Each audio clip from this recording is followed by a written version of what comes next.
আজকের গল্পটি একটু অন্য স্বাদের গল্প। এই গল্পটি রিকোয়েস্ট করেছে আমার খুব কাছের একটি বান্ধবী সুহানি। ওকে অনেকটা থ্যাংক ইউ যে ওরই জন্য এই অন্য জনরার, এই প্রেম পর্যায় জনরার গল্পটি আমি ট্রাই করছি এই চ্যানেলে। তো আজকের গল্প বিভূতিভূষণ বন্দ্যোপাধ্যায়ের লেখা রোম্যান্স। শুরু করে নেওয়া যাক। সমীরই প্রথম কথাটা তুলল। তার মতে এই যে রোম্যান্স, প্রেম ওসব নভেলিয়ানা কেবল নভেলেই ঘটে, বাস্তব জীবনে ওদের অস্তিত্ব নেই। তাতে সুধীরও যোগ দিল বলে মনে হলো। ক্রমে ক্রমে বাকি সবাই সমীরের মতোই ছিল। তারপরে ক্লাবে বেয়ারা চা দিয়ে গেল। চা খেতে খেতে আমাদের গল্পের ধারা শীঘ্রই এসে টেনিসে পৌঁছালো অন্য সব দিনের মতো। ঘরের কোণে ব্রিজ টেবিলের আড়ালে রমেন বাবু এতক্ষণ আলোয়ান মুড়ি দিয়ে আরাম কেদারায় টান হয়ে শুয়েছিলেন। এতক্ষণ পর্যন্ত কোনো তর্কেই তিনি যোগ দেননি, বিশেষ কোনো কথাও বলেননি। চায়ের এক চুমুক খেয়েই একটু তাজা হয়ে নিয়ে বললেন, দেখো, তোমরা এতক্ষণ বকে যাচ্ছিলে, আমি শুনছিলাম। কথা কইনি বটে, কিন্তু যখন কথাটা উঠেছে তখন বলি শোনো, রোম্যান্স আছে এবং খুবই আছে। জীবনটাই তো একটা প্রচন্ড রোম্যান্সে। সে চোখে দেখে কজন, দেখবার চোখই বা আছে কজনের। আচ্ছা, চাটা জুড়িয়ে যাচ্ছে, এসো খেয়ে নেওয়া যাক। শোনো, তারপর বলি। রমেন বাবু আমাদের ক্লাবের নতুন মেম্বার, মাস চারেক হলো যোগ দিয়েছেন। তাকে একটু অদ্ভুত ধরনের লোক বলে আমাদের সকলেরই মনে হয়েছে। ব্রিজ, টেনিস, বিলিয়ার্ড, দাবা কোনো খেলাতেই কোনোদিনই তিনি যোগ দেননি। খুব বেশি মেশামেশি বা গল্প কখনো তাকে করতে দেখা যায় না। আপন মনে এসে বসেন, কাগজপত্র পড়েন, সন্ধ্যার আগেই উঠে চলে যান। কিন্তু লোকটির মধ্যে এমন একটা জিনিস আছে যাতে ক্লাবের সকলেই তাকে পছন্দ করে। তিনি না এলে তিনি কেন এলেন না সে সম্বন্ধে আলোচনা হয়।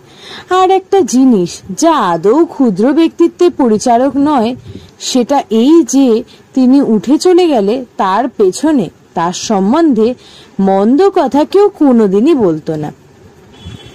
ইতিমধ্যে চা খাওয়া শেষ হয়ে গেছিল। রমেন বাবু চা পান শেষ করে রুমালে মুখ মুছে গল্প শুরু করলেন। বছর কয়েক আগে আমি তখন একটা স্বদেশী ব্যাংকের শেয়ার বিক্রি ও প্রচারের কার্যে ঢাকা যাই। সেই প্রথম ও অঞ্চলে যাওয়া। সময়টা শীতের শেষ হলেও কলকাতার ধারণায় আমি শীতের কাপড় সঙ্গে নিয়ে যাইনি বলে এক দফা পদ্মা স্টিমারে, তারপরে ট্রেনে শীতে হি হি করে কাঁপতে কাঁপতে রাত 9:30-10টার সময় গিয়ে ঢাকায় পৌঁছালাম। আমাদের ব্যাংকের একজন ডিরেক্টর ঢাকা শহরের এক ভদ্রলোকের নামে একখানা পরিচয়পত্র দিয়েছিলেন। তিনি শহরের একজন বড় উকিল। নাম এখানে করবার আবশ্যক নেই। তারই বাসায় গিয়ে উঠব এরকমই কথা ছিল। আমি যখন সে বাড়ি গিয়ে পৌঁছলাম তখন রাত 10:30 কম নয়। বেশ জ্যোৎস্না রাত। কম্পাউন্ডের বা ধারে ফুল বাগান, চাফড়িতে মাধবীলতা এঁকে বেঁকে উঠেছে। আলো আধারে পাতার আড়ালে বড় বড় ব্ল্যাক প্রিন্স গোলাপ ফুটে রয়েছে। এসব গাড়িতে বসে কৌতূহলের সঙ্গে চেয়ে চেয়ে দেখছিলাম। গাড়ি থামতেই একজন হিন্দুস্তানি দারোয়ান রুটি শাঁকা ফেলে বাড়ির কাছে এসে সেলাম করে দাঁড়ালো। তাকে জিজ্ঞাসা করে জানলাম উকিলবাবু কি কাজে কুমিল্লাতে গেছেন। আজ 3-4 দিন বাড়ি ছাড়া, কবে আসবেন তার ঠিক নেই। কোচম্যানকে গাড়ি ফেরাতে বলছি, ডাক বাংলোতে অগত্যা উঠবো, একটি ছেলে বাড়ির মধ্যে থেকে বার হয়ে এলো। সঙ্গে সঙ্গে সেই দারোয়ানটিও এলো। সে যে ইতিমধ্যে কখন বাড়ির মধ্যে ঢুকেছিল আমি লক্ষ্য করিনি। ছেলেটি বলল, বাবা, কাল সকালেই আসবেন, আপনি যাবেন না। শুনলে বাবা দুঃখ করবেন। রামদিন বাবু, জিনিসপত্রগুলো নামাও। সুতরাং রয়ে গেলাম। আহার ও শয়নের ব্যবস্থা সুন্দর হলো। সারাদিনের পরিশ্রমে শীঘ্রই ঘুমিয়ে পড়লাম। পরদিন সকালে উঠে বাইরে বারান্দাতে বসে কাগজ পড়ছি, গৃহস্বামীর গাড়ির সদর দরজার গেট দিয়ে কম্পাউন্ডের মধ্যে ঢুকলো। আজ সকালেরই ট্রেনে উকিলবাবুর আসবার কথা ছিল, তাই তার গাড়ি স্টেশনে গিয়েছিল তাকে আনতে। গৃহস্বামী গাড়ি থেকে আমায় দেখে নেমে আমার পরিচয় জেনে খুব খুশি হলেন, নানাভাবে আপ্যায়িত করলেন। রাত্রে কোনো কষ্ট হয়েছে কিনা সে কথাটা অন্তত 10 বার এমনভাবে জিজ্ঞাসা করলেন যেন মনে হলো রাতে কষ্ট হয়নি বলে তাকে হতাশ করা হবে। একদিনের মধ্যে আমি যেন বাড়ির লোক হয়ে উঠলাম সে বাড়িতে। রাত্রে আমার আহারের স্থান হলো বাড়ির মধ্যের দাওয়ায়। পরদিন সকালে আমার বাড়ির বাইরের ঘরে একটি 12-13 বছরের সুন্দরী মেয়ে চা ও খাবার নিয়ে এলো। বেশ ডাগর ডাগর চোখ, কালো চুলের রাশ পিঠের উপর পড়েছে, মুখ দেখে বুদ্ধিমতী মনে হয়। চা ও খাবারের পাত্রটা টেবিলের উপর রেখে সে চলে যাচ্ছিল। আমি তাকে জিজ্ঞাসা করলাম, তুমি খুব কি এ বাড়িরই না? নাম কি তোমার? সে হেসে বলল, বিনা। তারপরই সে চলে গেল। পরের দিন সকালে সেই মেয়েটি আবার চা নিয়ে এলো। এদিন সে অত শীঘ্র চলে গেল না। তাকে জিজ্ঞাসা করলাম, তুমি বুঝি স্কুলে পড়ো না? সে বলল, আমি মিডফোর্ড গার্লস স্কুলে পড়ি।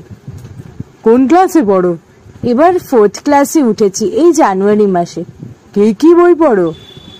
কিছুক্ষণ আমাদের কথাবার্তার ধারা ওই পথ ধরেই বেয়ে চলল। বিকালে সে আপনিই আবার এলো। আমার ঘরের চেওয়ালে হাতলটার উপর বসলো, বলল, আপনি বুঝি বই লেখেন? কি করে জানলে বলো দেখি? আপনার নাম দেখেছি, আমাদের বাড়ি মাসিক পত্র আসে তো, তাতে আছে। কই, কোন মাসিক পত্র? আনো তো দেখি। বিনা 2-3খানা মাসিক পত্র নিয়ে এলো। একটাতে আমার বিদেশি ব্যাংক ও আমাদের কর্তব্য বলে একটা অর্থনৈতিক প্রবন্ধ বার হয়েছিল বটে। সেইটা বিনা খানিকক্ষণ ধরে পড়ল। তারপর সেটা মুড়ে রেখে এই গল্প ও গল্প করতে লাগলো। আমি মুখে মুখে ট্রান্সলেশন জিজ্ঞাসা করলাম, সবগুলো উত্তর দিলে। ঢাকা মিউজিয়াম দেখতে যাওয়ার ইচ্ছা ছিল। বিকালটায় কিন্তু বিনা অনেকক্ষণ ধরে বসে রইল। মিউজিয়াম দেখতে না যাওয়া হলেও কোনো ক্ষতি অনুভব করলাম না। শেষ রাতে কি জন্য ঘুম ভেঙেছিল, কানে গেল বাড়ির মধ্যে মেয়েলি গলায় কে চেঁচিয়ে ইউক্লিডের জিওমেট্রি পড়ছে। 2 tangents can be drawn to a circle from an external point and they are equal and also subtend. Again, 2 tangent can be... ভারী আশ্চর্য লাগলো। বিনা নিশ্চয় নয়, কারণ 4th ক্লাসে জিওমেট্রিক ট্যানজেন্ট কোনো স্কুলে পড়ানো হয় না। তাছাড়া সেটা বিনা গলাও নয়। ঘড়িতে দেখলাম রাত 4টে বেজেছে। মনে মনে ইউক্লিডের অপূর্ব প্রভাবকে ধন্যবাদ না দিয়ে থাকতে পারলাম না। এই শীতের রাতে 4টের সময় কার জ্ঞান পিপাসা এত প্রবল হয়ে উঠেছে জানবার ভারী ইচ্ছা হলো। সকালে বিনা চা নিয়ে আসতেই জিজ্ঞাসা করলাম, বিনা, শেষ রাতে কে জিওমেট্রি পড়ছিল বাড়ির মধ্যে? তুমি? বিনা হেসে বলল, আমি না, ও দিদি। এইবার ম্যাট্রিক দেবে, এই সামনের বুধবার থেকে তো এক্সামিন বসবে কি না? আমি বললাম, কই, তোমার দিদি ম্যাট্রিক দিচ্ছে সে কথা তো শুনিনি। স্কুলের গাড়িতে তো তুমি একলাই যাও দেখেছি। বিনা হেসে গড়িয়ে পড়ে আর কি, বললে, বারে বেশ লোক তো আপনি, দিদি তো এলাও হয়ে বাড়িতে বসে পড়ছে। ও বুঝি আমার সঙ্গে রোজ রোজ স্কুলের গাড়িতে পড়তে যাবে? কথাটা বিনা ঠিকই বলেছে, তার হাসি নিতান্ত অপ্রসঙ্গত তো নয়। সেদিন বিকালে স্কুলের গাড়িটা যখন এসে লাগলো তখন আমি রোয়াকে পায়চারি করছিলাম। বিনাকে নামতে দেখলাম না, কিন্তু আরেকটি মেয়ে নামলো। বয়স 15-16 হবে, অপূর্ব সুন্দরী, লাল পাড় সিল্কের জ্যাকেটের বাইরে নিটল শুভ্র বাহু দুটি যেন হাতির দাঁতের কুদে তৈরি। একবার আমার দিকে চোখে চোখ ফিরিয়েই শান্ত গতিতে বাড়ির মধ্যে ঢুকলো। সন্ধ্যার একটু আগে বিনা এসে বললে, চা এখানে আনবো না বেরিয়ে এসে খাবেন? পরে একটু থেমে বললে, দিদিকে আজ দেখেছেন না? আমি তখনও ঠিক করতে পারিনি যে স্কুলের গাড়ির সেই মেয়েটি বিনার দিদি। পূর্বেই বলেছি বিনা ভারী বুদ্ধিমতী মেয়ে। সে আমার মুখ দেখে ব্যাপারটা বুঝে নিয়ে বলল, আজ বিকেলে স্কুলের গাড়ি থেকে যে নামলো তখন সেই তো আমার দিদি। আমি তো আজ স্কুলে যাইনি, দিদি রিসিট আনতে স্কুলে গেছিল ও বেলা। পরে সে বলল, দিদি আমাকে জিজ্ঞাসা করছিল, বাইরের ঘরে ও ভদ্রলোকটি কে রে? মনে মনে অভিমানে বড় ঘা লাগলো। বড় মানুষের মেয়ে বটে, সুন্দরীও বটে, কিন্তু আজ ৬-৭ দিন যে আমি তার বাপের বৈঠকখানার একটা চেয়ার টেবিলের মতো বাইরের ঘরের এক কোণে পড়ে আছি, এতদিনের মধ্যে এ হতভাগ্যের সম্বন্ধে সে সংবাদটুকু কি তার কর্ণগোচর হয়নি? দিন ২ কেটে গেল। এ কয়দিনে আমি নিজের কাজে ব্যস্ত হয়ে যথেষ্ট ঘোরাঘুরি করলাম। তাতে ঠিক সময় স্নানাহার হয়ে উঠত না কোনোদিনও। সুতরাং বিনার সঙ্গে দেখা হবার সময় হতো না। তৃতীয় দিনে সকালে বার হয়ে সন্ধ্যার কিছু আগে ফিরে এলাম। বারান্দাটাতে একটু বসে বিশ্রাম করছি। অপ্রত্যাশিতভাবে বিনা ঘরে ঢুকে হাসি মুখে বললে, ঠাকুর, ২ বার আমি তারপরে ২ বার আপনাকে ডাকতে এসে ফিরে গেছি। আপনার খিদে তেষ্টা কি কিছুই পায় না? কোথায় ছিলেন আপনি সারাটা দিন? আমি কৈফিয়ত দেওয়ার আগে সে আবার বলে উঠল, মুখ হাত ধুয়ে ফেলুন, আপনার চা নিয়ে আসি। বাবা এখনো কাছারি থেকে ফেরেননি, গরম জল চড়ানোই আছে। অল্প সময়ই সে চা নিয়ে এসে অভ্যস্তভাবে সামনের চেয়ারের হাতলটার উপর বসে অনর্গল বকে যেতে লাগলো। সব কথার উত্তর পাবারও প্রত্যাশা সে রাখে না, আপনা আপনি বেশ বলে যেতে পারে। বললে, ভারী মজা হয়েছে। আমি আপনার একটা লেখা দিদিকে দেখিয়ে বললুম, পড়ে দেখো তো। দিদি পড়তে গিয়ে বুঝতেই পারে না। দাঁড়ান সেখানে আনি। আমার উত্তরের অপেক্ষা না করেই সে বাড়ির মধ্যে চলে গেল। কিন্তু সেদিন আর সে বাইরের ঘরে দেখা দিলে না। বিনার খামখেয়ালি ধরন আমার জানা ছিল, কাজে এতে কিছুমাত্র আশ্চর্য হলাম না। পরদিন সকালে সে এলো, হাতে একখানা বঙ্গবন্ধু। আমায় দেখিয়ে বললে, এই নিন। দিন দেখিয়ে বুঝিয়ে লাল পেন্সিলে দিদি দাগ দিয়ে দিয়েছে জায়গাগুলোতে। সেই মাসে বঙ্গবন্ধুতে আমার যৌথ ব্যাংক ও মধ্যবিত্তের কর্তব্য বলে প্রবন্ধটা বেরিয়েছিল। হাতে নিয়ে মনে মনে ভাবলাম, যদি ম্যাট্রিক ক্লাসের একটি মেয়েকেও তাক লাগিয়ে না দিতে পারলাম, অনবরত দিন 15 ধরে ইম্পেরিয়াল লাইব্রেরি যাতায়াত এবং নানান ইয়ারবুক নাড়াচাড়া করবার সার্থকতাটা তাহলে কি রইল? বিনা বিকেলবেলা একখানা খাতা হাতে নিয়ে এসে বলল, চাটা খেয়ে নিন, নিয়ে দিদির ট্রান্সলেশনটা হয়েছে কিনা দেখে দিন তো। দিদি বললে আপনাকে দেখাতে। সেটা হাতে নিয়ে দেখলাম, বেশ গোটা গোটা মুক্ত ছাদের লেখাটা বটে, কিন্তু ট্রান্সলেশন বিশেষ উদুচরেন না। কাজেই যখন বিনা বললে, ধরুন 20 নম্বর আছে, কিন্তু কত নম্বর দেবেন আপনি? তখন একটু আমতা আমতা করেই বললাম, নম্বর? তা এই ধরো, সে বাংলাটা খুব শক্ত, তা ধরো 4 কি 5 দিতে পারি। মোটে? তবেই হয়েছে। দিদি এবার তাহলে ইংরেজিতে ফেল। Fail to. কথাটা বলেই সে মুখে হাতখানা চাপা দিয়ে খিলখিল করে হেসে উঠল। আমি একটু অপ্রভিত হয়ে বললাম, না না, ফেল হবেন কেন? আচ্ছা, আর একটা সোজা দেখে করলে এটা বিষয় শক্ত কিনা। বিকেলে এসে বিনা বললে, দিদি বলে দিলে আপনাকে রোজ রোজ তার ট্রান্সলেশন দেখে দিতে হবে, পারবেন তো? খুব খুব, নিয়ে এসো কাল থেকে। কেন দেখে দেব না? সেদিন থেকে আমার কাজ হলো রোজ রোজ একরাশ করে ইংরাজি ও বানানের ভুল সংশোধন করা। বেশ হাতের লেখাটি কিন্তু। খাতা শেষে গোটা গোটা ছাদে আমার নেপথ্য পথবর্ধিনী ছাত্রীটির নাম লেখা, প্রতিমা দেবী। কয়েকটি খুব ঘুমটের পরে বৈকালের দিকে সেদিন খুব বৃষ্টি হলো। উকিলবাবুর বাড়ির সামনে একটা বট গাছে নতুন পাতা গজিয়েছে। বারান্দাটাতে এসে বসে সেদিকে চেয়ে আমি আমার দেশে বাড়ির কথা ভাবছিলাম। কতদিন যায়নি, কাজের খাতিরে বিদেশে বিদেশে বেড়াতে হয়।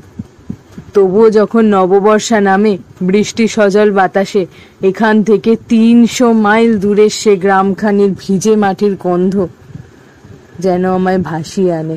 মনে হয় আমার ছোট ভাই অন্তু হয়তো এতক্ষণ আমাদের উঠোনের বৃষ্টির জলে কাগজের নৌকা ভাসিয়ে খেলা করছে।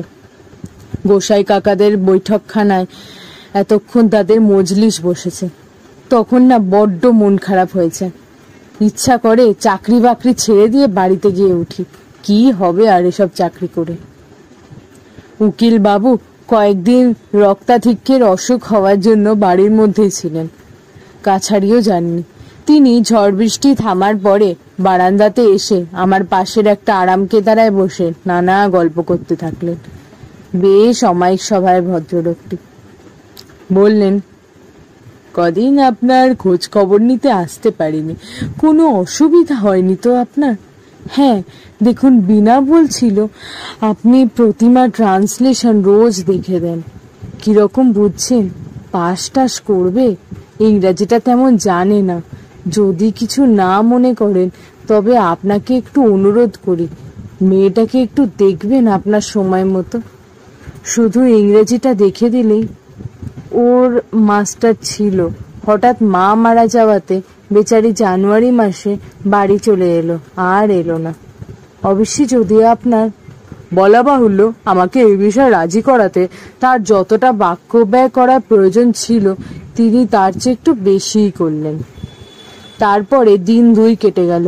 প্রতিমা রোজ বিকেলে নয় দুপুরে খাতা নিয়ে এসে বসে, সঙ্গে থাকে বিনা। কোনো কোনো দিন সেও থাকে না। ধরনটি ওর ভারী মিষ্টি, অথচ ওর মধ্যে এমন একটা স্বাভাবিক গাম্ভীর্য আছে যা অবাধ পরিচয়ের সঙ্গে একটা সহজ ব্যবধানের সৃষ্টি করে। সেদিন প্রতিমা এসে সামনের চেয়ারখানাতে বসল। ট্রান্সলেশন দেবার পরে সে মুখ নিচু করে হেসে বলল, আমি পারবো না, এটা বদলে দিন। আমি বললাম, এমন আর শক্ত কি, করে দেখবে, এখন সোজা। সে পুনরায় সেইভাবে হেসে বলল, না, আমি পারবো না, আপনি বদলে দিন। যে সুরে সে কথাটা বলল সেটা অতি শান্ত মৃদু হলো। মনে হলো এরপরে আর তর্ক চলে না। বদলে দিলাম বটে, কিন্তু ভাবলাম মেয়েটি একটু একরোখা ধরনের। পড়াশোনা শেষ করেই প্রতিমা খাতাপত্র উঠিয়ে নিয়ে চলে গেল।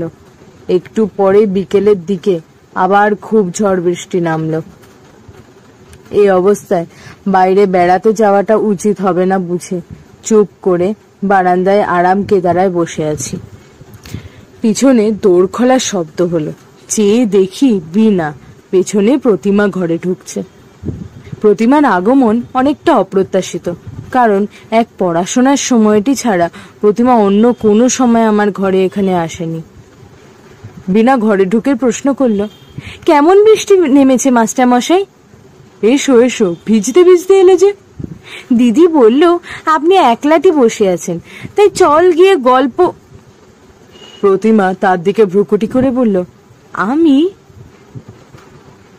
পূর্বে ও কথাটা মনে হয়েছে, এখনো মনে হলো। প্রতিমা যে সুন্দরী, তার ব্লাউজের হাতার লাল সিল্কের পাড়ের সঙ্গে সুন্দর খাপ খাওয়া শুভ্র বাহু দুটি নিটোল গঠনের দিকে চেয়ে এ কথা মনে মনে অস্বীকার করতে পারলাম না। কিন্তু সকলের চেয়ে অদ্ভুত তার দুটি চোখ ও ভুরু দুটির একটি বিশেষ ভঙ্গি।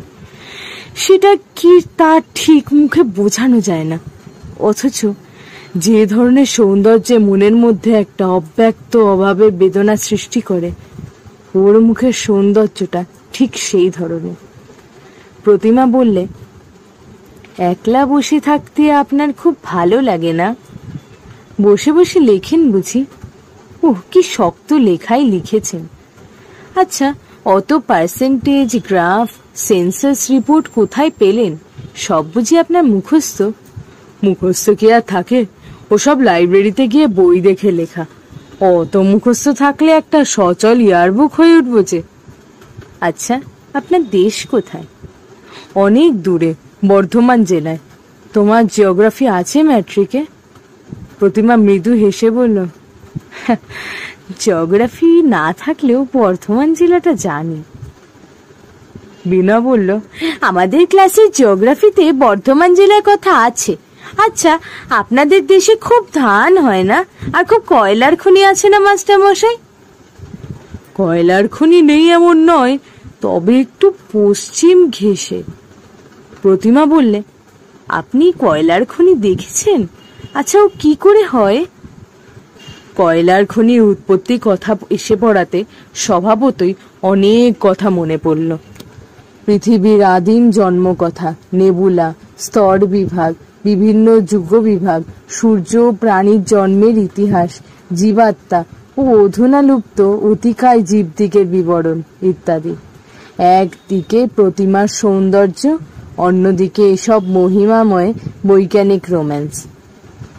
যেন এক শাশ্বতী নারীর কমনীয়তা, অন্যদিকে পুরুষের বিশাল প্রসারতা ও উদার কল্পনার প্রতীক। প্রতিমা খুব মন দিয়ে শুনছিল এবং মাঝে মাঝে এ প্রশ্ন ও প্রশ্ন জিজ্ঞাসা করছিল। শেষ হয়ে গেলে বললে, আমি এই কথা শুনিনি তো কোনোদিন, স্কুলে কেউ তো বলেই না। ওরা চলে গেল। বাইরে গিয়ে প্রতিমা বীণার দিকে চেয়ে নিচু গলায় শাসনের সুরে বলছে কানে কানে, ওরকম মাস্টারমশাই মাস্টারমশাই করছিলি কেন রে বীণা? ভারী খারাপ শোনাচ্ছিল কানে। উনি কি আমাদের মাইনে দিয়ে পড়ান? কয়েকদিন বাদে হঠাৎ আমি কলকাতায় ফেরবার জরুর পেলাম অফিস থেকে। পরদিন সকালে বিছানাপত্র বাঁধা ছাতা চলছে। বীণা এসে বলল, আপনার আজ যাওয়া হবে না। বিষ তো আপনি, ভরা অমাবস্যা মাথায় বুঝি বাড়ি থেকে কেউ বেরোতে আছে? দিদি বলে দিলে, মাস্টার এই রমেন বাবুকে মাথায় করে আয়কাল এখন। খুলুন বিছানা, ধরবো? সেদিন অমাবস্যা কাটবার কথা ছিল না, সুতরাং বিছানাপত্র আবার খুলতে হলো। পরদিন সকালে এক কাণ্ড ঘটল। 10টার গাড়িতে আমি যাব, উকিলবাবু আমার সঙ্গে যাবেন। তার কি কাজ ফরিদপুরে। নারায়ণগঞ্জ থেকে এক স্টিমারেই আমরা যাব। সকালে দুজনে একসঙ্গে মাঝের বারান্দাতে খেতে বসেছি। হঠাৎ উকিলবাবু প্রতিমার উপর রেগে গেলেন। আজকে রান্নাবান্নার ভার তারই উপর বুঝি উকিলবাবু দিয়েছিলেন। সে একটু বেলায় আরম্ভ করেছে ঠাকুরকে দিয়ে এই তুচ্ছ বিষয় নিয়ে। বিশেষ করে আমি সেখানে একজন বাইরের লোক। আমার সামনে মেয়েকে এমন রূঢ় ও অপ্রীতিকর কথাবার্তা বললেন যাতে আমি অত্যন্ত সংকোচ বোধ করলাম। আমার দিকে চেয়ে তিনি বলতে লাগলেন, দেখলেন রমেনবাবু, আজকালকার মেয়েদের, আমি ওকে কাল রাত থেকে বলছি সকালে আমরা যাবো, যেন সব ঠিক থাকে। দেখেছেন তো কাণ্ডখানা একবার। বলি, এটা কি ঝোল না কি ছাই? এটা এর নাম ঝোল? না, আমি সত্যি বলছি রমেনবাবু, আমি আজকালকারদের ওসব হিবি সাজা একদম পছন্দ করি না একেবারে। খুব হয়েছে পড়াশোনার, আজ দরকার নেই, যথেষ্ট হয়েছে। আমার সামনে এসব কথা হওয়াতে নিবর্থ পথবর্তিনী প্রতিমা লজ্জায় অপমানে ভেঙে পড়তে চাইছিল। কেননা আমি সম্পূর্ণ বাইরের লোক। তিরস্কারের পর সে আমার সামনে পরিবেশন করতে বেরুল না। অত্যন্ত ভারী মন নিয়ে নিজের ঘরটিতে ফিরে এলাম। একটু পরেই বিনা চায়ের কাপ আর 1 কাপ দুধ নিয়ে এসে বললে, দুধ মিছরি জল খেয়ে নিন। দুধ মিছরি কেন বলো দেখি? আমাদের বাড়িতে নিয়ম আছে, বাড়ি ছেড়ে কেউ কোথাও যাওয়ার সময় তাকে দুধ মিছরি খেতে হয়। ওপরের ঘরে বাবাকে দিয়ে এলাম। দিদি বলে দিলে রমেনবাবুকেও দিয়ে আয় বাইরের ঘরে। গত 3 দিন প্রতিমার সঙ্গে আমার দেখা হয়নি। আজ এইমাত্র এই যা খাবার সময় দেখা হয়েছিল, তাও অতি অল্পক্ষণের জন্য। যাওয়ার সময়ও দেখা হলো না। শুধু বিনা বিছানাপত্র গাড়িতে ওঠাবার সময় কাছে ছিল। আমার মনে কয়েকদিন ধরে একটা সন্দেহ হচ্ছিল, তাই জিজ্ঞাসা করলাম, বিনা, আচ্ছা একটা কথা বলো দেখি। তোমার মাকে তো কোনোদিন দেখতে পাইনি, তিনি কি? আমার মা 1 মাস হলো মামার বাড়ি গিয়েছেন ছোট মামার বিয়েতে, এই বুধবার আসবেন। আর দিদির মা নেই, দিদির তো ছোটবেলাতে। প্রতিমা তোমার আপন বোন না? বিনা ঘাড় নেড়ে হেসে বলল, বাড়ি একদিন আছেন তাও জানেন না বুঝি? আপনার মন কোথায় থাকে? একদিন তো আপনার সামনে এই কথাও তো হয়ে গিয়েছে না? কবে পূর্বে কথা উত্থাপিত হয়েছিল মনে না হলেও এতদিনের একটা খটকা আমার কাছে আজ পরিষ্কার হলো। তাই বিনা ও প্রতিমার মুখের গড়নে এতখানি তফাৎ।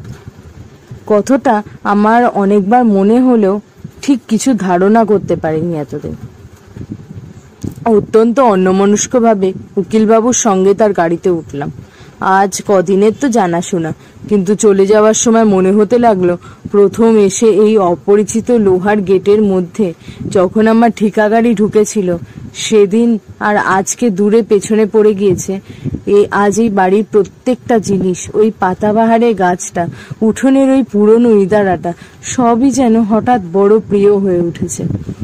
যেন নীড়হারা বিহঙ্গ নিঃসীম শূন্যে মুক্ত পথে উঠতে উঠতে কোথাও নীড়ের সন্ধান পেয়েছিল, যে নীড়ে তার কোনো দাবি দাওয়া নেই, শুধু মনের মধ্যেকার একটা অনির্দিষ্ট নির্ভরতা ভাবে সেই মিথ্যে অধিকারের কথাটা স্মরণ করিয়ে দিত মাত্র।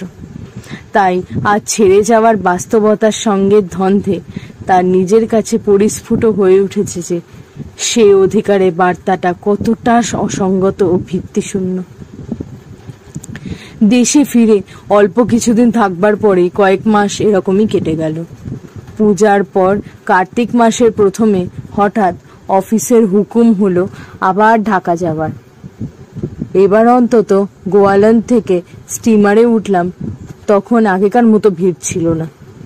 পদ্মা বক্ষ শান্ত স্থির, চড়ে চড়ে কাশের বন সবুজ, আকাশের রং তিসি ফুলের মতো নীল। নারায়ণগঞ্জ পর্যন্ত ভারী আরামে কাটল। ঢাকায় নেমে কিন্তু বিনাদের ওখানে না গিয়ে ডাক বাংলোয় উঠলাম। নানা কারণে এবার বিনাদের বাড়িতে উঠতে পারা গেল না। বারবার অনাহুতভাবে তাদের ওখানে কি উঠলে তারাই বা কি মনে করবে। হয়তো এবার আমার সেখানে যাওয়াটা তারা পছন্দ নাও করতে পারে।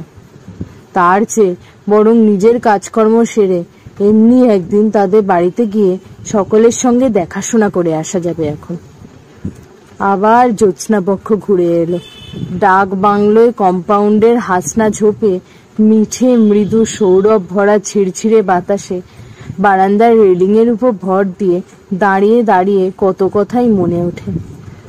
একবার মনে হচ্ছিল এই অপরিচিত ঢাকা শহরটিকে এমন কেউ আমার আপনজন আছে, সে যদি জানে যে আমি ঢাকাতে এসেছি এবং লক্ষ্মী ছাড়ার মতো ডাক বাংলোয় উঠে দাড়িওয়ালা বাবুর্চির শিরাবহুল হস্তে ডাল ভাত ও শুরুয়া আহার করছি, সে মনে মনে ভারী দুঃখিত হবে। কারণ আমি জানি আমার আহারের কিছুমাত্র অনিয়ম হলে তার সহ্য হয়নি। নানা অনুযোগ করে ঠিক সময় খেতে বাধ্য করেছে। কিসে আমার স্বাচ্ছন্দ্য বাড়ে তার জন্য অলক্ষ্যে কত চেষ্টা ছিল তার। একবার মনে হচ্ছিল এসব চিন্তার সার্থকতা কি? অতিথির প্রতি সৌজন্যকে অন্য কিছু বলে মনে করার অধিকারই বা আমাকে কে দিয়েছে? দিন 15 ঢাকায় কেটে গেল বিনাদের বাড়ির রাস্তা পর্যন্ত মারালাম না, ইচ্ছা করি।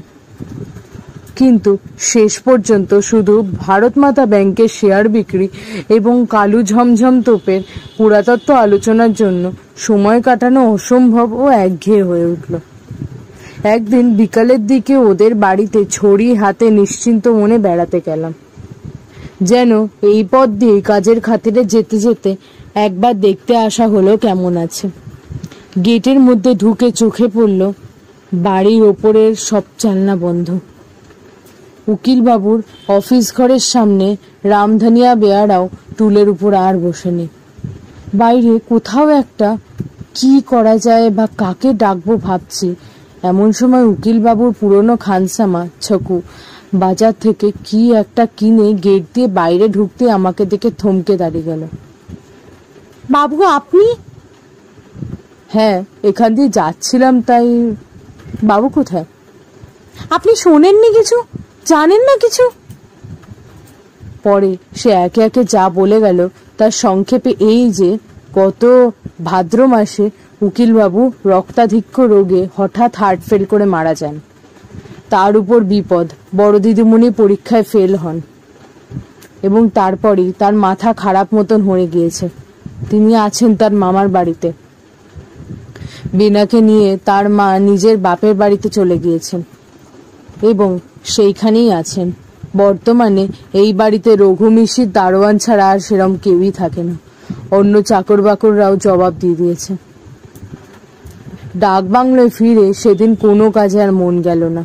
প্রতিমার কথা ভেবে আমার মন করুণায় পূর্ণ হয়ে গেল। ডাক বাংলোয় নির্জন বারান্দায় অন্ধকারটাও যেন অশ্রু সজল হয়ে উঠল ওর ছোটখাটো কথাবার্তার স্মৃতিতে। পরদিন সকালে আমি হঠাৎ আবিষ্কার করলাম যে ব্যাংকের শেয়ার বিক্রি কাগজটা যে পরিমাণে হওয়া উচিত ছিল তা হয়নি। সকাল সন্ধ্যায় সব সময় মহা উৎসাহে ঘুরে ঘুরে অফিসের কাজ করে বেড়াই আর কলকাতার অফিসে বড় বড় রিপোর্ট পাঠাই। দিন পাঁচেক হলো সেদিন স্নান টান করে খবরের কাগজ পড়ছি, এমন সময় ডাক বাংলোর বেয়ারা বলল, आपको पास एक आदमी ने मांगता है। একটু পরে গিয়ে দেখি উকিল বাবুর বাসার ছোকু খানসামা বেয়ারার সঙ্গে ঘরে ঢুকছে। আমি আগ্রহ সুরে বলছিলাম, কি মনে করে? ছোকু বলল, পরশু ছোট দিদিমণি বাড়ি ফিরে এসেছেন মার সঙ্গে। আপনি বাসায় গিয়েছিলেন শুনে আমায় বলে দিলে ডাক বাংলোয় গিয়ে দেখে আয় তিনি আছেন কিনা। থাকলে আমাদের বাড়ি অবশ্যই করে একবার আসতে বলে আয় আমার নাম করে। আজই বিকেলে যেতে বলে দিয়েছে। আমি তাকে বলে দিলাম অফিসে কাজ সেরে বিকেলের দিকে আমি নিশ্চয়ই যাব। বিকালে তখন বীণাদের বাড়িতে গেলাম। তখন সন্ধ্যা হওয়ার খুব বেশি দেরি ছিল না। রাস্তার ধারে ধারে আলো দিয়েছে। মোড়ে মোড়ে ফিরিওয়ালা চা চাই গরম বাখরখানি বলে হেঁকেই যাচ্ছে। ওদের বাড়ি পৌঁছে বাড়ির মধ্যে খবর পাঠালাম। একটু পরে বীণা এসে পায়ে ধুলো নিয়ে প্রণাম করে মৃদু স্বরে জিজ্ঞাসা করল, আপনার শরীর ভালো আছে তো? একরকম মন্দ নয়। তোমরা, তোমাদের সব? বীণার চোখ দিয়ে ঝরঝর করে জল ঝরে পড়ল। কথাটা জিজ্ঞাসা না করাই বোধহয় উচিত ছিল। সান্ত্বনা সূচক গোটা কতক মামুলির কথা বলে আনাড়ির মতো বসে রইলাম। কিন্তু ওই জন্যই আমি বীণাকে ভারী পছন্দ করি। এত অল্পক্ষণের মধ্যে সে নিজের দুর্বলতাটুকুতে সামলে নিল যেন আমি তাকে মনে মনে সাধারণ মেয়েদের চেয়ে উচ্চ আসনে স্থান না দিয়ে থাকতে পারলাম না। চোখে জল মুছে জিজ্ঞাসা করলো, আপনি এসে উঠেছেন কোথায়? ডাক বাংলোয়? আচ্ছা, এইবার তো আমরা আছি। জিনিসপত্র নিয়ে এখানে চলে আসুন না কাল সকালে। বিনয় কথাটা এমন হুকুমের সুরে বললে যেন হঠাৎ তার প্রতিবাদ করাটা সম্ভবপর নয়। অন্য কথা তুলে সেটাকে চাপা দেওয়ার জন্য নানা অনাবশ্যকীয় কথা বলে উঠলাম, যেন সেইগুলি জানবার আগ্রহেই আমি এতটা পথ হেঁটে এসেছি। শেষে বললাম, প্রতিমা কোথায়?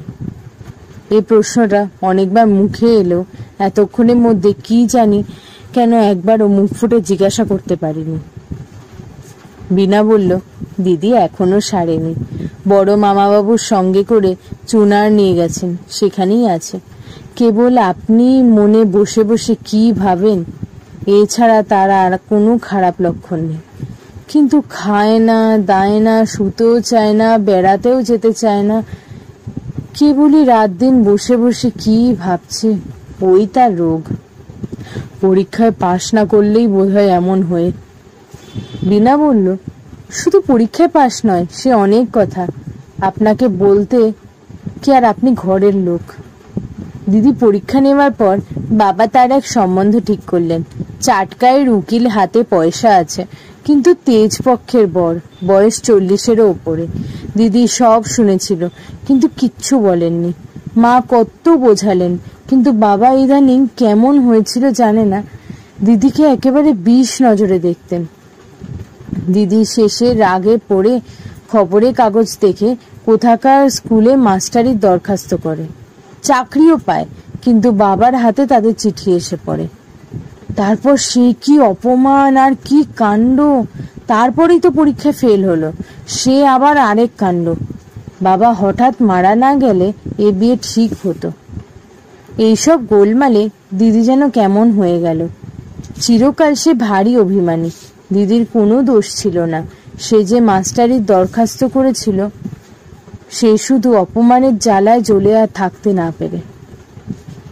তারপরে বিনা আমাকে বসতে বলে তাড়াতাড়ি বাড়ির মধ্যে চলে গেল এবং কিছুক্ষণ পরে পুরনো দিনের মতো নিজের হাতে চা ও ঝিয়ের হাতে জলখাবার রেকাবি আর জলের গ্লাস নিয়ে ঘরের টেবিলে রেখে বলল, আসুন দেখি, খেয়ে দেখুন তো চাটা। তবে কি আর আপনার ডাক বাংলোর বাবুর্চির মতো হয়েছে? বিনা আগেকার চেয়েও সুশ্রী ও মাথায় বড় হয়ে উঠেছে, তবে ওর ধরনগুলো ঠিক আছে, একটুও বদলায়নি। বেশ লাগে ওকে। উঠবার সময় বিনা বলল, কিন্তু আপনি কাল সকালেই আসবেন তো? আমি কিন্তু মাকে বলছি, আপনি না এলে ভারী রাগ করবো। কিন্তু কাল রঘু মিশিরকে সকালে ডাক বাংলোয় পাঠিয়ে দেবো। এখন আমি তাকে বুঝিয়ে বললাম, এবারকার অফিসের কাজ শেষ হয়ে এসেছে, বেশি দিন আর ঢাকায় থাকতে হবে না, অল্প দিনের মধ্যেই কলকাতায় যেতে হবে, বরং এরপরে আসবোক্ষণ ইত্যাদি। বিনা কিন্তু কিছুতেই শুনল না। তার মনে বেশি কষ্ট দিয়ে না পারলাম, রাজি হয়ে বললাম, আচ্ছা তাই হবে, তবে একটু দেরি হয়ে যাবে, হয়তো এই বেলা 9টার মধ্যেই আসবো। বিনা খুব খুশি হয়ে বলল, আপনার সেই ঘরটাতেই থাকবেন। সকাল 8টার আগে আমি রঘু মিশিরকে পাঠিয়ে দেব। চলে আসবার সময় আবার ডেকে বলল, সকালে চা খেয়ে আসবেন না যেন, এখানে এসে খাবেন। ডাক বাংলোয় ফেরা পথে সেদিন একটা সত্য আমার কাছে বেশ পরিস্ফুট হয়ে উঠল। হঠাৎ বিনারা আমার বড্ড বেশি আপন হয়ে উঠেছে। এত অল্প দিনে যে উপকরণে গাঁথুনি পাকা ও শক্ত হয়ে ওঠে, ওদের দিক থেকে অন্তত সে কাজে কোনো কার্পণ্য তো ছিলই না। মানুষের সঙ্গে মানুষের এরকম সহজ সম্পর্ক আদান প্রদান যে জীবনের কত বড় সম্পদ, তা অনেক স্থলে আমরা বুঝিনে বলেই সকল সম্বন্ধকে ছোট করে শিখতে শিখি। মেয়েরা এটা ঠিক কেমন সুন্দরভাবে পারে। ওদের চরিত্রগত সেবা প্রবৃত্তি ও মুগ্ধ মনে সৌন্দর্য জগৎকে যে কত দিক থেকে মঙ্গল ও কল্যাণে ভরে রেখেছে, তার বাস্তবতা সেদিন নির্জন ডাক বাংলোর বারান্দাতে বসে মনে প্রাণে অনুভব করলাম। সব কথা বুঝিয়ে বলা যায় না।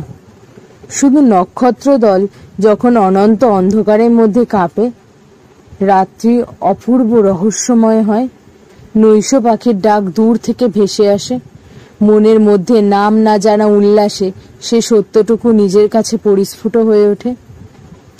ডাক বাংলোয় ফিরে দেখি আমার পুরনো বন্ধু আমার জন্য এসে অপেক্ষা করছেন। তিনি ইন্স্যুরেন্সের দালাল, নারায়ণগঞ্জে কাজে এসেছেন এবং সেখানেই আছে। তার নামে একটা মানি অর্ডার এসেছে, কিন্তু সেখানকার পোস্টমাস্টার তাকে চেনে না, তাকে শনাক্ত করবারও কেউ সেখানে নেই বলে টাকা দিচ্ছেন না। এদিকে তার হাতেও টাকা পয়সা নেই। এখন কি করা যায়? খুব ভোরের ট্রেনে বন্ধুকে নিয়ে নারায়ণগঞ্জে রওনা হলাম। যাবার সময় চৌকিদারকে বলে গেলাম, কেউ এসে খোঁজ করলে বলবে জরুরি কাজে নারায়ণগঞ্জে চলে গেছি, আজই ফিরব। নারায়ণগঞ্জে কাটলে 2 দিন মহা হাঙ্গামা। পোস্টমাস্টার আমাকেও চেনেন না, টাকা কিছুতেই পাওয়া যায় না।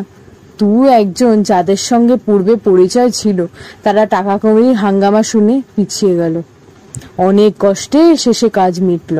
ডাক বাংলো এসেই অফিসের চিঠি পেলাম, বিশেষ দরকারে কুমিল্লা যেতে হবে। চিঠি এসে 2 দিন পড়ে আছে। আগেই যাওয়া উচিত ছিল, বিলম্বে কার্যক্ষতি হওয়ার সম্ভাবনা। ডাক বাংলোর চাপরাশি বললে রঘু মিশির 2 দিন এসে ফিরে গিয়েছে। এদিকে ট্রেনের সময় সংক্ষেপ, ফেরবার আগে বিনার সঙ্গে দেখা করবারটা ঠিক করলাম। কুমিল্লা থেকে যেতে হলো চাটকা, সেখান থেকে স্টিমারে বরিশাল, সেখান থেকে কলকাতা। তারপরেই ফাল্গুন মাসে আমার ছোট বোনের বিবাহ উপলক্ষে 1 মাসের ছুটি নিয়ে বাড়ি। ছোট বোনের বিবাহ শেষ হয়ে যাবার অল্পদিন পরে মা পড়লেন অসুখে এবং মাসখানেক ভোগবার পরে চৈত্র মাসের মাঝামাঝি সেরে উঠলেন, কিন্তু চেঞ্জে যাওয়ার দরকার হলো। অফিসে আরও 1 মাস ছুটির বরখাস্ত করতে তারা ছুটি তো দিলেনই না, বরং লিখে দিলেন শীঘ্র কাজে যোগ না দিলে অন্য লোক বহাল করবে। চাকরিতে ইস্তফা দিয়ে একটা লম্বা পত্র লিখলাম সেখানে। তাই এতদিন পরে ভেবে গিয়ে দেখি জীবনের গতি অপূর্ব, অদ্ভুত। এর চেয়ে বড় রোম্যান্সের সন্ধান কেউ দিতে পারে না। বিনাকে যখন বলে আসি পরদিন সকালে তার ওখানে যাব, এখন কি তার মন প্রফুল্ল রাখবার জন্য তাকে কি সব বই পড়াবো না পড়াবো সব ভাবতে ভাবতে এসেছিলাম। কিন্তু তখন কে জানতো বিনার সঙ্গে দেখা তো আর হবেই না, আমার ঢাকা যাওয়ার পথটাও একেবারে বন্ধ হয়ে যাবে। তারপর বেশ কয়েক বছর কেটে গেছে। আইন পাশ করে আলিপুর কোর্টে বেরুতে আরম্ভ করলাম। ভবঘুরের জীবন ক্রমে পিছনে পড়ে গেল। মাত্র নির্জন অবসর মুহূর্তে বার লাইব্রেরি কক্ষের মক্কেলহীন দুপুরবেলায় মাঝে মাঝে সেসব দিনের কথা মনে পড়ে, যেন সব স্বপ্নের মতো ঠেকে। এইসব স্মৃতিতেই জীবন মধুময় হয়ে ওঠে। জীবনের কুঞ্জবনে এরাই গায়ক পাখি। ফুল ফল সকাল দুপুরের সঙ্গে সুর মেলানো অনন্তমুখী সঙ্গীত এদেরই নিভৃতে নিরান্তকাল থেকে শোনা যায়। বিবাহের অনুরোধে বাড়িতে তিষ্ঠান্ন দেয়। জ্যাঠামশাই ভবানীপুরে কোথায় বিবাহ সম্বন্ধ ঠিক করে পাত্রী দেখে এসে খুব প্রশংসা করলেন। জ্যাঠাইমার অনুরোধে তাদের বাসা থেকে রওনা হয়ে বন্ধু বান্ধব সঙ্গে নিয়ে একদিন মেয়ে দেখতে গেলাম। বেলতলা রোডে একতলা ছোট্ট বাড়ি, বাড়ির সামনে ছোট্ট একটু কম্পাউন্ড, গেটের উপরে লোহার জালতিতে থোকা থোকা মাধবীলতা গুচ্ছ। আমরা গিয়ে বৈঠকখানায় বসবার অল্পক্ষণ পরেই মেয়েকে আনা হলো। তার মুখের দিকে চেয়েই আমি চমকে উঠলাম। বিস্ময় মুখ দিয়ে কোনো কথা বার হলো না। বিনা! কিন্তু এ কোন বিনা? 4 বছর আগের সে চঞ্চলা বালিকা নয়, অনিন্দ সুন্দরী সংযতা তরুণী। মেয়ের মামা পরিচয় দিলেন মেয়েটি বেথুনে ফার্স্ট ইয়ারে পড়ে, ম্যাট্রিক ফার্স্ট ডিভিশনে পাশ করেছে, পড়াশোনায় বেশ ভালো। বাপ ঢাকার উকিল ছিলেন, মারা গিয়েছেন। বিনা চোখ নিচু করেছিল, আমার দিকে চায়নি। সে বোধহয় জানেও না যে আমিই পাত্র। বাড়ির বার হয়ে এসে বন্ধুরা আমাকে ভাগ্যবান বললে। ওরকম পাত্রী অদৃষ্টে জোটা ইত্যাদি। কাউকে কোনো কথা বললাম না। শুভ দৃষ্টির সময় কাপড় ঢাকা দিয়ে দেওয়া হলো না, এমনি দুজন দুজনের দিকে চেয়ে দেখলাম। বিনার মুখের অবস্থা ফটোগ্রাফ নেবার যোগ্য হয়েছিল। অনেক রাত্রে বাসর ঘরে সে শাসনের সুরে বললে, আপনি তো আচ্ছা, তলে তলে বুঝি এইসব কুমতলব ছিল? আমি উত্তর দিলাম, আমি বুঝি জানি, মেয়ে দেখবার দিন তো আমি জানলাম, আগে জানতে পারলে তুমি বোধহয় রাজি হতে না। না? বিনা রাগে ঘাড় দুলিয়ে মুখ অন্যদিকে ফিরিয়ে নিল। আমার দিকে না চেয়েই বললে, কোথায় নিরুদ্দেশ ছিলে এতদিন? আর এলেন না কেন সেবার? সংক্ষেপে কৈফিয়ত দেওয়ার পরে আগ্রহের সুরে জিজ্ঞাসা করলাম, প্রতিমাকে দেখছি না তো, সে কি আজ আসেনি? এবার বিনা আমার মুখের দিকে চাইলে, চেয়ে চুপ করে রইল। তারপর সংযত সুরে বললে, জানেন না দিদি নেই, সেবার মাঘ মাসই তো মারা যায়, মাথা তার ভালো হয়নি। আপনার নাম বড় করতো আমার কাছে এসে, কত দিন বলেছে। চেষ্টা করলাম একটু নতুন ধরনের একটি গল্প বলার। প্রেম সংক্রান্ত গল্প এই চ্যানেলে প্রথম। যদি এই জনরাটা আপনাদের ভালো লেগে থাকে তাহলে সেটি কমেন্টে জানাবেন। এরপরে চেষ্টা করব এই সংক্রান্ত আরও গল্পে নিয়ে আসা। আমার চ্যানেলে নতুন হলে সাবস্ক্রাইব করে রাখবেন, আর গল্পটি আপনার পরিবারের সকলের সাথে, ভালোবাসার মানুষের সাথে আর বন্ধু বান্ধবদের সাথে শেয়ার করে একসাথে শুনবেন। পছন্দ হলে লাইকটাও করে দিতে পারেন, আমারও তাতে খুব ভালো লাগবে। আমি আপনাদের গল্পকথক সীমন্তী। দেখা হচ্ছে পরের গল্পে।